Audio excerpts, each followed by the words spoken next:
I was excited and nervous at the same time. Moving to the United States was a big step for me. I wanted to explore new places, meet new people, and improve my English. But I also needed a job to pay for my stay. One day, while searching online, I saw an ad, babysitter wanted, live-in position, good pay. It sounded perfect. A family needed someone to take care of their 2 kids.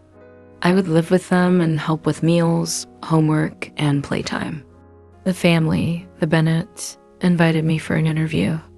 Their house was huge, with a big garden and a long driveway. Mrs. Bennett, a tall woman with bright red hair, greeted me at the door. She smiled warmly and introduced me to her husband, Mr. Bennett, and their kids, Emily and Noah. The children were polite but quiet. Emily, the older one, was about 9 with curly blonde hair. Noah, who was 6, hid behind his mother and didn't say a word. During the interview, they asked simple questions. Can you cook? Do you have experience with children? Are you comfortable living with us? I answered everything confidently. The Bennetts seemed kind, but something about their smiles felt different. I couldn't explain why. At the end of the interview, Mrs. Bennett said, "We'd love to have you here. Can you start next week?" I agreed. It felt like the start of a great adventure. Moving into the Bennett's house felt exciting at first. My room was small but cozy, with a big window that let in a lot of sunlight. Mrs. Bennett showed me around the house, pointing out the kitchen, the kids' rooms, and the playroom. But there were also places I wasn't allowed to go. "This door stays locked," Mrs. Bennett said, gesturing toward a narrow staircase leading to the attic. "No need to worry about what's up there." It felt strange, but I didn't ask any questions.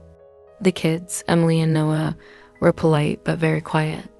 They always followed the rules almost too perfectly. On my first morning, Emily asked, "Should we set the table now, like we always do?" Her tone was flat, almost robotic. Noah hardly spoke to me at all. He would just watch me, his big brown eyes staring silently as if he was studying me. The Bennetts had some unusual rules. No phones at the dinner table. No going outside after dark. Always leave your bedroom door unlocked at night. That last rule made me uncomfortable. "Why can't I lock my door?" I asked. "It's for safety," Mr. Bennett said with a smile that didn't quite reach his eyes. "In case there's an emergency." I noticed other odd things too. They had dinner at exactly 7:03 p.m. every night, never earlier, never later, and their meals were strange. One night, Mrs. Bennett served plain boiled potatoes and nothing else. Another night, we had spaghetti, but with no sauce or seasoning. "Do you like it?" Mrs. Bennett asked, watching me closely as I ate. I nodded, though the food tasted bland. By the end of the first week, I couldn't shake the feeling that something was off. The kids never played outside, even when the weather was beautiful. And at night, I heard faint noises from the attic like footsteps or furniture moving. I told myself it was nothing. After all, I was here to work, not to ask questions. By the second week, I started noticing things that didn't make sense. The Bennetts spoke to each other in whispers whenever they thought I wasn't around. It wasn't just normal conversations, it sounded like they were using some kind of code. One afternoon, I overheard Mrs. Bennett say, "Did you take care of it?" Mr. Bennett replied, "Not yet. We need to wait until after, When I walked into the room, they both stopped talking and smiled at me, their smiles too wide, too perfect. The children, Emily and Noah, began asking me strange questions. "Do you believe in monsters?"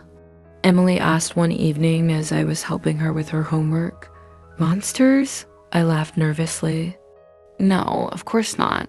Why do you ask?" "Because they're real," she said matter-of-factly without looking up from her math book. Noah, on the other hand, would draw pictures of strange shapes and figures that I couldn't recognize. One day, he handed me a drawing and said, "This is what lives in the attic." His voice was so calm, It sent a chill down my spine. At night, I started hearing noises from the attic again. At first, I thought it might be the house settling or animals outside. But the sounds became louder footsteps, a chair creaking, and sometimes what sounded like whispers. One night, I decided to ask Mrs. Bennet about it. "I keep hearing noises upstairs," I said, trying to sound casual. "Oh, that's just the old house," she replied quickly. "It makes all kinds of sounds. You'll get used to it."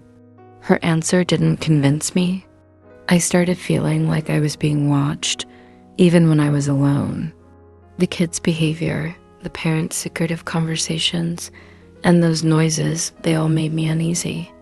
Despite my growing discomfort, I stayed. I didn't have anywhere else to go, and I thought maybe I was just imagining things. But deep down, I knew something wasn't right. One evening, the noises from the attic became impossible to ignore. It wasn't just creaks or whispers anymore. It sounded like something heavy being dragged across the floor. My curiosity got the better of me. After the Bennets went to bed, I crept out of my room, careful not to make any noise. The staircase to the attic was still locked, but earlier that day, I had seen Mr. Bennet leave a set of keys on the kitchen counter. I'd taken them and hidden them in my pocket, just in case. Now, standing at the base of the attic stairs, I hesitated. My hands were shaking as I fumbled with the keys. Finally, the lock clicked open and the door creaked as I pushed it. The stairs were steep and dark, but I could see a faint light coming from under the attic door. When I opened it, I froze. The room was filled with strange objects, old dolls with missing eyes, stacks of newspapers, and jars filled with some kind of dark liquid. On the walls, there were symbols painted in red, symbols I didn't recognize. In the center of the room was a large table, and on it lay what looked like a figure. At first, I thought it was a mannequin, but as I stepped closer, I realized it wasn't. It was covered in a sheet, but I could see the shape of its hands, its feet. My stomach turned, and I backed away, horrified. Behind me, the door slammed shut. I turned to see Mrs. Bennet standing there, her face calm but her eyes cold. "You weren't supposed to see this," she said softly. Before I could answer, Mr. Bennet appeared behind her. "We told you the attic was off limits," he said, his voice steady but threatening. I stammered, "What is all this? What are you doing up here?" Mrs. Bennet stepped forward, her tone almost soothing. "It's nothing to worry about, just part of our family tradition." "Family tradition?" I repeated, my voice shaking. They wouldn't explain further, only insisting that I go back to my room. "You'll understand in time, Mrs.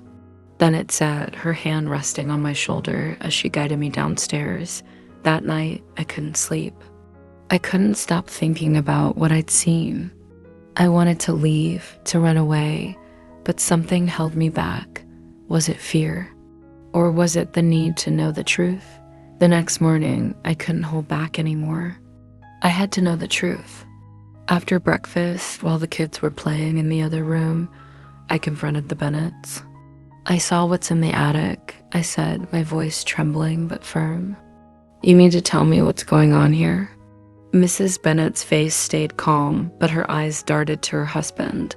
Mr. Bennet sighed heavily and motioned for me to sit. "We hoped this wouldn't happen," he said, his tone almost regretful. "What are you talking about?" I asked, my heart racing. Mrs. Bennet leaned forward, her smile eerily soft. "We are part of something bigger, something most people wouldn't understand. What you saw upstairs is part of our family's way of staying safe." "Safe from what?" I demanded, my fear turning into anger. "From them," Mr. Bennet said cryptically. "There are things in this world that you don't see, but they see you. And if we don't follow certain traditions, they could hurt us or worse." Their vague answers only made me more frustrated. "What about the figure on the table? What are those symbols on the walls?" "This isn't normal," Mrs. Bennet's expression darkened. "You wouldn't understand unless you've experienced it." but everything we do is to protect Emily and Noah. Just then, Emily and Noah appeared in the doorway, their faces blank. Are you talking about the people in the walls? Emily asked, tilting her head in that unsettling way she often did. What do you mean, people in the walls? I asked, feeling a chill run down my spine. They watch us, Noah said quietly, staring at me with those wide, unblinking eyes. They tell us what to do. The room fell silent. I could hear my own heartbeat pounding in my ears. Enough, Mr. Bennet said sharply. Go back to the playroom, both of you. The children obeyed without a word, their movements eerily synchronized. I stood up, shaking. I can't stay here. This is insane. But before I could take another step, Mrs. Bennet grabbed my arm. Her grip was surprisingly strong. You can't leave, she said in a low voice. Not now. You've seen too much. Her words sent a wave of fear through me. I pulled away from her and ran to my room, locking the door despite their rule. My mind was racing. I didn't know what was happening in this house, but I knew I had to get out no matter what it took. I spent the entire night wide awake, sitting on the edge of my bed, clutching my phone. I wanted to call someone, anyone, but who would believe me? What could I even say? By morning, I had made my decision. I couldn't stay in this house, but I couldn't leave Emily and Noah either. As strange and unsettling as everything was, the children were innocent, or at least I hoped they were. At breakfast, I kept my composure. Mrs. Bennet placed a plate of eggs in front of me, her smile as unnerving as ever. Did you sleep well, dear? She asked, her voice dripping with forced cheerfulness. Yes, I lied. As soon as the kids went to the playroom, I whispered to Mrs. Bennet, I need to go to the store. We're out of milk. She looked at me suspiciously, but nodded. Be quick, she said. I grabbed my bag and left the house, my heart pounding. Once outside, I didn't go to the store. I went straight to the nearest bus station. I bought a ticket to the city, planning to go to the authorities and explain everything. But as I sat on the bench, waiting for the bus, I couldn't shake the image of Emily and Noah from my mind. Their strange questions, their blank expressions, the way they obeyed their parents without hesitation. Were they victims in all of this, or were they part of it? When the bus finally arrived, I stood up and then froze. I couldn't do it. I couldn't just leave them behind. I returned to the house later that afternoon, determined to confront the Bennets one last time. Inside, the atmosphere was different, darker, heavier. I found Mrs. Bennet in the living room, staring out the window. You came back, she said softly without turning around. Yes, I replied, but I need answers. Real answers. What's going on in this house? She turned to face me, her expression a mixture of sadness and relief. You're braver than I thought, she said, but the less you know, the safer you'll be. Before I could respond, Emily and Noah appeared in the doorway, their faces expressionless as always. Is she staying? Emily asked. Mrs. Bennet knelt down and cupped Emily's face in her hands. Yes, she's staying, for now. That night, as I lay in bed, I heard the sounds from the attic again. But this time, I didn't get up to investigate. I didn't want to know what was up there or who.